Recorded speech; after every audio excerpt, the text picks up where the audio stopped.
Let's go back to this picture. For example, we are not giving this device an IP address now, regardless of whether it is a network segment. Assume now go through layer 2 communication. The data arrives at the switch here. Since the behavior of this tag is done by the switch, then think about it. It sends this data to the PC on the right with this tag. Assuming they are both in the same VLAN. Can you send it over? Okay. This is not allowed. Let's take a look at this picture. First you need to know. PC can't recognize tag. I had a student ask me a question before. PC does not recognize the tag. Then don't look at this field. Okay? Just skip it. What I want to say is, our equipment is not so smart. The data frame read by the device is 01010101. A normal data received by PC. After reading the destination MAC and source MAC, you should continue to read type. So if the device sends a data frame with tag, other devices will interpret the data frame according to the type. Then it will find that it does not understand. Because there are 2 bytes in the original type. The first 12 bytes have been read. The 2 bytes of type should be read. As a result, these 2 bytes have been read. It found that this does not seem to be type. Then it means that the data frame cannot be understood. If you don't understand, there is no way to read this data frame device. If it can't be recognized, it can only be thrown away directly. Because reading data is read one by one, including the type in the second floor of our study. The protocol in the 3 layers. It's all about pointing out what the upper layer is now. For the sake of, after reading the second floor, if the third layer is the IP protocol, to read one by one field in the IP header, there are rules. So we often say, the lower layer indicates the upper layer, is for upper class service. When data is read, do you know what kind of data encapsulation standard to read the upper layer data? So this tag is sent to PC. It has no way to recognize. This packet can only be lost. Therefore, it cannot be sent to the PC with the tag. This thing is only recognized by the switch. I said it before. VLAN is deployed on the switch. Only the switch can recognize it. The router can also recognize. But you have to do other configuration. Today we will talk about how to configure. So what we should do is tag the data when it comes in.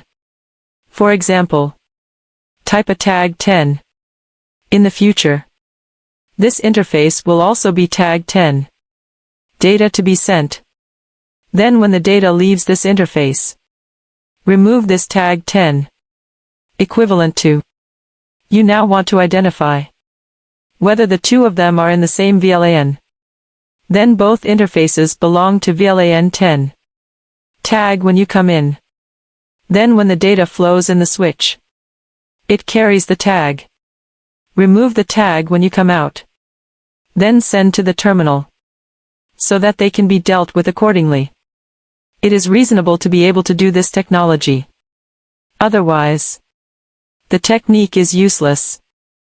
All I want to say is, after we divide the VLAN, each interface will have its own link type. Different link types have different processing behaviors for data. Let's talk one by one. In fact, Cisco is better understood. Cisco only has 2 link types. The first is access mode. Access mode is used to connect to PC.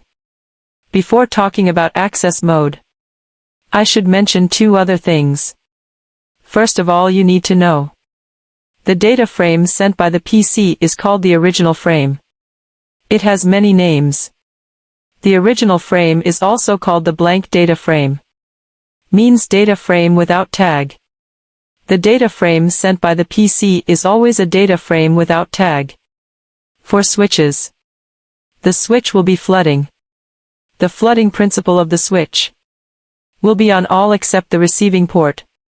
Flooding of other ports belonging to this VLAN. We just said the switch receives data if flooding. Then it is all interface flooding. Because all interfaces are in the same VLAN by default, called VLAN 1. If the VLAN is divided in the future, an interface has received a data.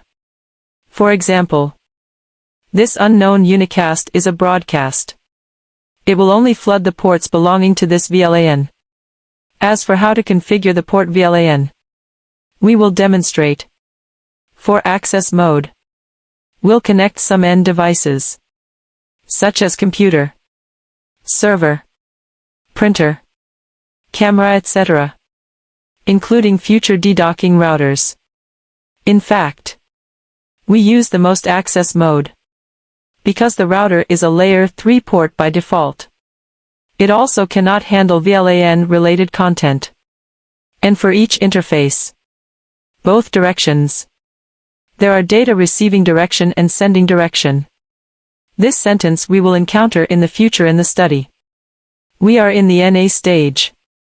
In addition to the VLAN we talked about today, when it comes to ACL in the future, there will be the same data. We have received direction as well as send direction. One might ask, does the full switch have VLAN? The full switch has a VLAN 1 by default. A switch for dummies is also a switch. The default port of the switch belongs to VLAN 1. It also has its own VLAN. But it's just that it can't be configured. You can't configure other VLANs for it, since the data sent by the PC does not carry the VLAN ID. Then the data is inside the switch. How can I forward it with an ID number? We are through the VLAN ID of the interface.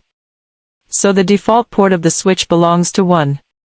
After the device is received, the tag is 1. Let's draw a picture to explain. This is a switch. A PC is connected below. PC now wants to send data. It is connected to an interface of the switch. I assign this interface of the switch to VLAN 10. And it is connected to PC. The connection terminal is access mode. Now access is going to receive data. When it receives data, there is a specification. First look at whether the data has a tag. If no tag, then I'll tag it. This tag is the current VLAN 10 tag. If a data is received, it has tag itself. Everyone will find it strange.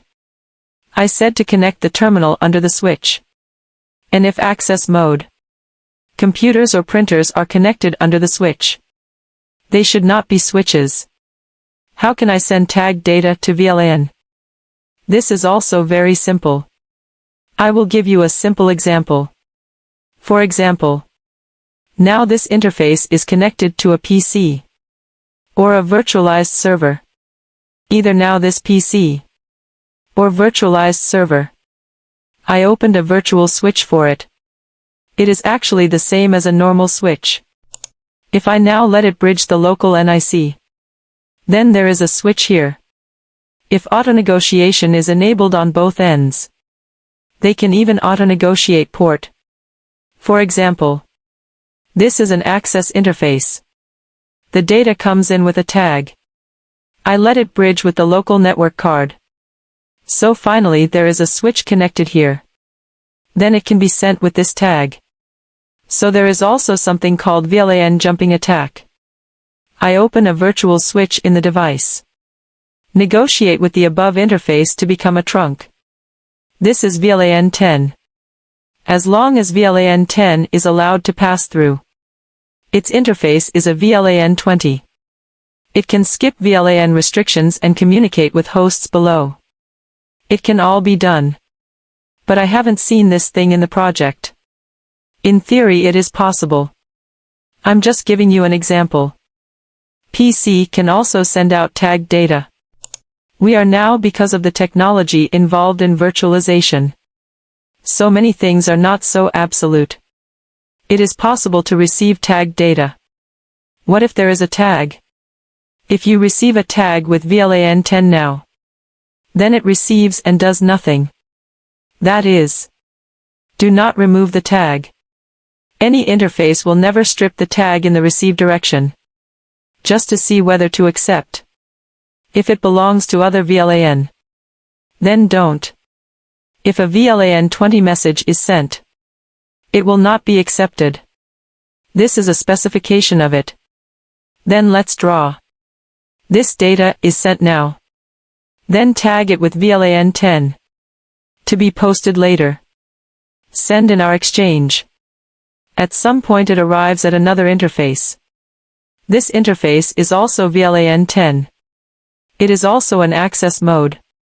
It is also connected to a PC under it. So what is its forwarding principle like? How does access operate when sending data? Very simple. When sending data, first look at the tag in this data. Is it the same as the tag of this interface?